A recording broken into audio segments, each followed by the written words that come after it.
Debat ketiga calon presiden pada Minggu 7 Januari yang lalu masih berlanjut usai debat. Kelanjutannya adalah adanya sindiran dari calon presiden nomor urut 2, Prabowo Subianto. Prabowo Subianto merespons ucapan Anies Baswedan yang menyinggung soal kepemilikan lahan seluas 340.000 hektar di debat Capres. Sambil mengoreksi data, Prabowo menyebut beberapa umpatan karena persoalan data saat debat. Saudara-saudara, ada pula saudara-saudara ada pula yang nyinggung-nyinggung. Punya tanah berapa, punya tanah ini.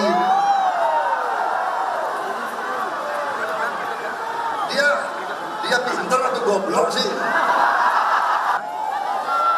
Gak usah dibawa-bawa debat lah. Anda hanya memperlihatkan ketololan Anda. Kita kasih makan ke hewan. Hewan itu baik sama kita.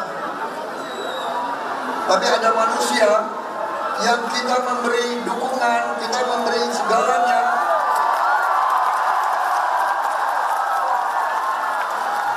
Yang dibalas adalah kedengkian. Calon Wakil Presiden nomor urut 1 Muhaimin Iskandar merespons umpatan Prabowo saat berkampanye di Pekanbaru.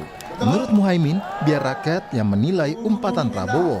Muhaimin menegaskan ingin proses politik berlangsung kondusif dan menjadi momen adu gagasan, bukan adu emosi. Soal umpatan Pak Prabowo gimana Pak menurut Bapak? Umpatan Pak Prabowo gimana Pak?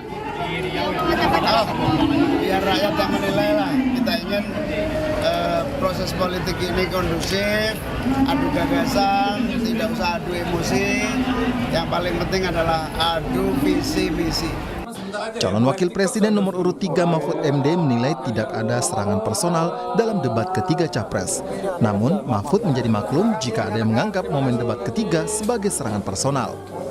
Rakyat Indonesia ini ada 270 juta kepala dengan 204 juta kepala pemilih. Jadi kalau ada yang berpendapat bahwa itu serangan personal, itu boleh saja. Tapi sebagian besar rakyat Indonesia yang menganggap itu serangan personal. Debat Pilpres masih menyisakan 2 sesi lagi. 1 debat untuk calon wakil presiden dan 1 debat akhir untuk calon presiden. Tim Liputan, Kompas TV.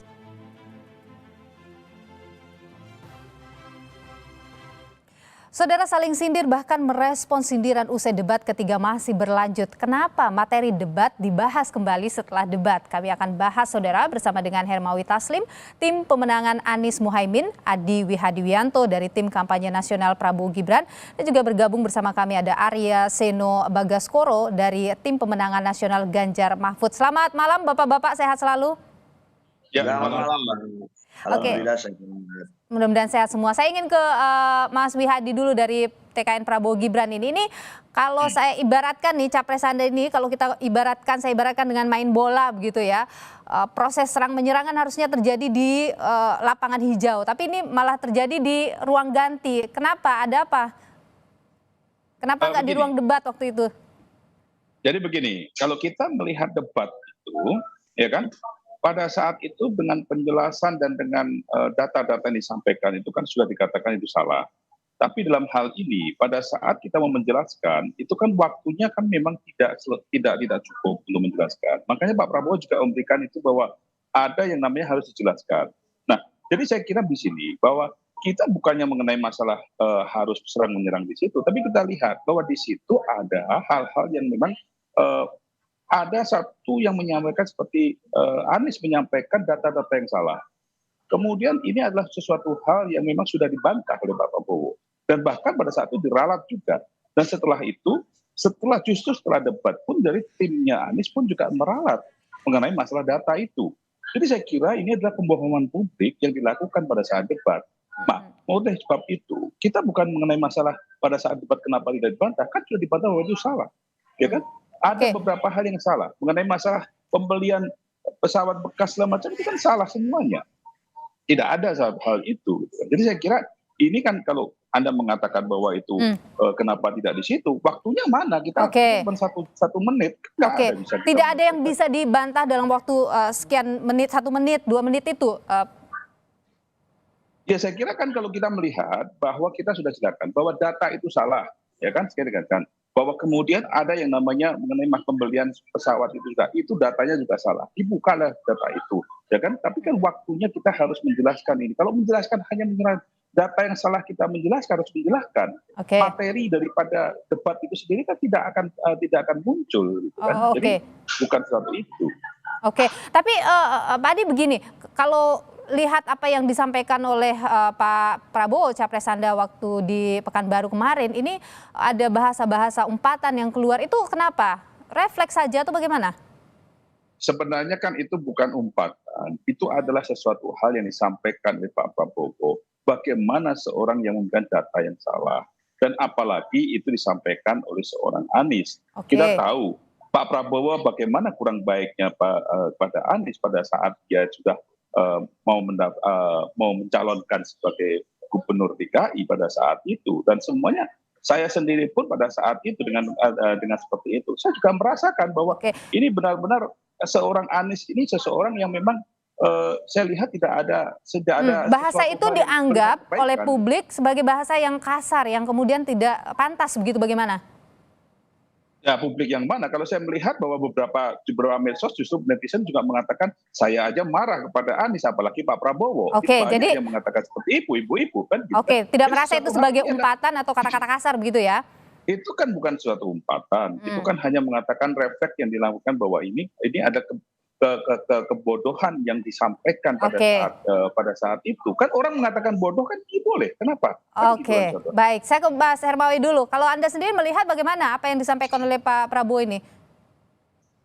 Ya, jadi debat itu kan sudah diatur sedemikian rupa oleh KPU per episode. Harusnya selesai debat kita move on.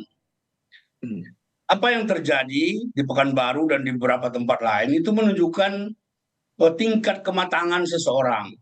Ya, bagi kita debat episode ketiga selesai, kita mempersiapkan diri untuk yang keempat. Jadi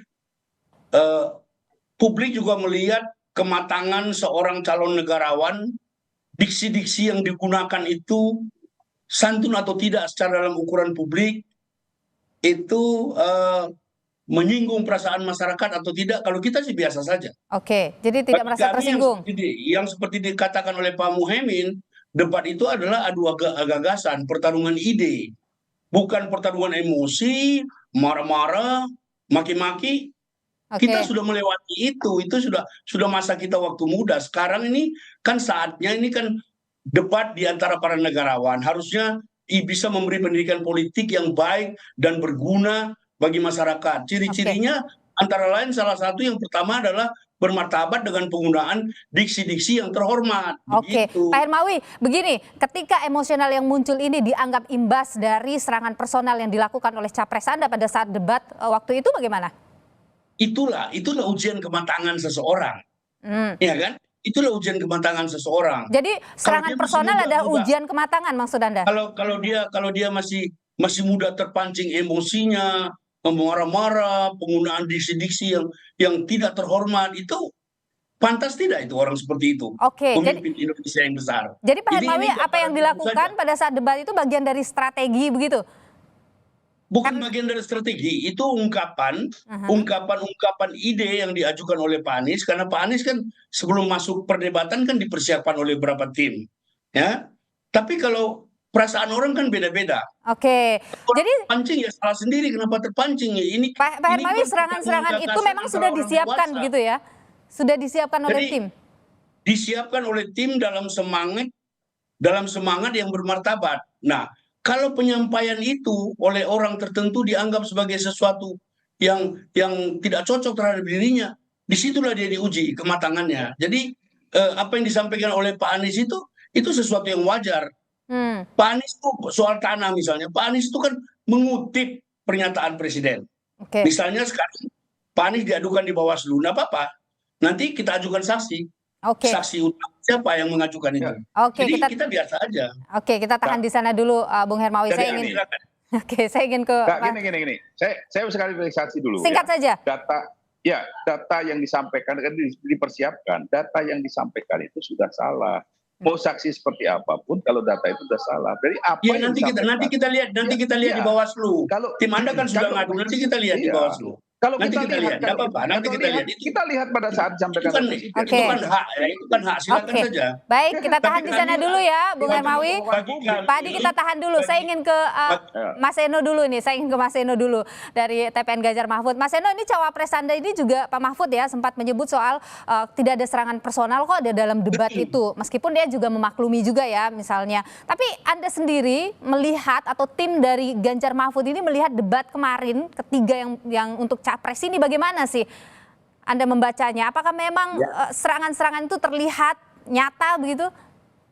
Ya sebenarnya kalau saya mau berbicara dengan data, kan sentimen positif yang terekam dalam berbagai lembaga survei sudah tercatat bahwa sentimen tertinggi yang positif adalah untuk Pak Ganjar Pranowo. Kenapa?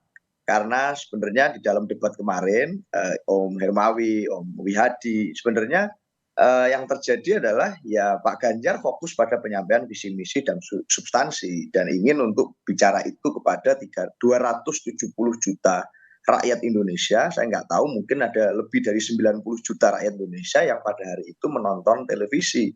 Jadi pada hari ini selain tentang perdebatan yang saling serang antara capresnya Pak Wihadi dan capresnya Pak Hermawi, sebenarnya juga ada satu hal lain yang jadi sorotan pada debat itu, yaitu outfitnya Pak Ganjar dan Pak Mahfud gitu. Bajunya sangat tampak berbeda dengan tampilan yang fresh, tampilan dengan tampil Top Gun, dan itu menggeser paradigma berpikir kita tentang pertahanan, bahwa pertahanan tidak melulu tentang alutsista fisik, tapi juga tentang perang modern. Nah, sehingga substansi itulah yang jadi pembahasan bahkan pasca debat. Jadi saya rasa kalau dari pasangan kami merasa debat itu memang harus begitu, harus ada Mas Eno, perbedaan pendapat. kalau lihat debat kemarin itu kan saling serang yang keras terlihat adalah antara 01 dengan 02. Apakah ini jadi keuntungan, mendapatkan keuntungan juga bagi 03?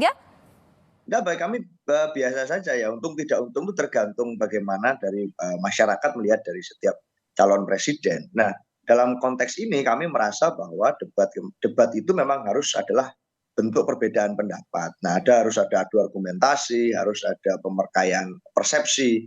Tapi kalau kita melihat kemarin kan lebih dari 2 kali, ada 3 kali Pak Prabowo misalnya sepakat dengan konsepsinya Mas Ganjar di panggung debat gitu. Udah 3 kali diulang gitu. Bahkan ada yang mungkin gurunya sama, bukunya sama. Jadi kami rasa kami di track yang benar dan kami melihat bahwa dalam konteks ini Pak Ganjar unggul dan itu terbaca di dalam survei.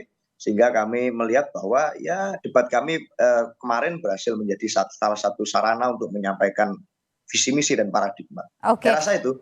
Oke, saya ke Mas Wihadi dulu. Mas Wihadi, kalau sudah selesai debatnya tapi masih dibahas di luar ruang debat, itu kemudian dianggap kok dibawa sampai ke luar ruang debat sih? Kenapa sih begitu, Mas Wihadi? Gini. Ini jangan dilihat bahwa di luar debat. Itu adalah pertemuan internal dengan kader-kader kita di Pekanbaru. Yang bagaimana Pak Prabowo menceritakan debat itu terjadi seperti itu dan apa yang disampaikan pada saat debat itu. Itu Pak Prabowo menceritakan kepada kader-kadernya. Bukan kita bicara mengenai masalah kemudian kita panggil konferensi pers dan segala macam, kan tidak. Jadi bagaimana kita mengatakan bahwa itu adalah kita bicara di luar, kita kan bicaranya adalah dengan kita menceritakan itu bagaimana kepada kader-kader kita, kepada simpatisan kita. Pada saat itu kan pertemuan dengan di Pekanbaru kan pertemuan internal kita. Jadi saya kira ini adalah sesuatu hal yang disampaikan oleh Pak Prabowo. Pak Prabowo menceritakan bahwa apa yang ada di debat itu dan apa kesalahan-kesalahan yang dilakukan dalam data-data yang disampaikan itu. Dan itu disampaikan karena biar yang namanya kader pun juga paham bahwa apa yang disampaikan dan apa yang dipunyai oleh Pak Prabowo itu mereka semuanya tahu. Jadi saya kira tidak bisa dikatakan bahwa kemudian kita ngomong-ngomong di luar, tidak ada. Kita bicara di internal kita kok. Oke, bahkan sampai ada saling lapor ini dan lain sebagainya setelah debat. Nah, kalau bicara mengenai masalah lapor, itu kan ada beberapa ya kan data-data yang salah yang disampaikan oleh Anies pada saat debat. Artinya itu kan ada suatu kebohongan publik yang dilakukan oleh Anies. Nah, ini kan yang memang harus ada mungkin masyarakat melihat bahwa ini ada kebohongan publik kemudian dilaporkan. Bahwa ini kan Pak Hermawi, ada kebohongan yang disampaikan Pak Anies dalam debat kemarin soal data pemilikan lahan. Itu sudah diklarifikasi juga. Debat ini kan seperti saya katakan tadi ini bagian dari proses pemilu yang diatur oleh KPU. Perdebatan itu kan adu gagasan, ya. Gagasan itu bisa saja berbeda. Yang penting dalam setiap episode debat itu kepala dingin, cara berpikir baik, ditonton oleh ratusan juta masyarakat. Jadi ya penampilannya harus elegan, jangan emosi, jangan marah-marah. Ini kan memberi pendidikan politik, apalagi pemilu kali ini, pemilu yang paling banyak generasi mudanya. Yang kedua, saya tadi mau klarifikasi, tidak ada serang menyerang. Bagi kita debat ya seharusnya begitu. Debat itu sikap kritis, ungkapan-ungkapan kritis harus dikedepankan. Debat itu bukan saling puji, debat itu bukan cari muka, debat itu ya mencari sesuatu yang baik. Untuk itu harus ditampilkan dengan cara-cara yang terhormat. Baik, saya tahan di sana Pak Hermawi. Terima kasih sudah berbagi pandangan di Sapa Indonesia Malam. Bung Wihadi, terima kasih juga. Bung Seno, terima kasih juga sudah berbagi pandangan di Sapa Indonesia Malam. Sehat selalu Bapak-Bapak.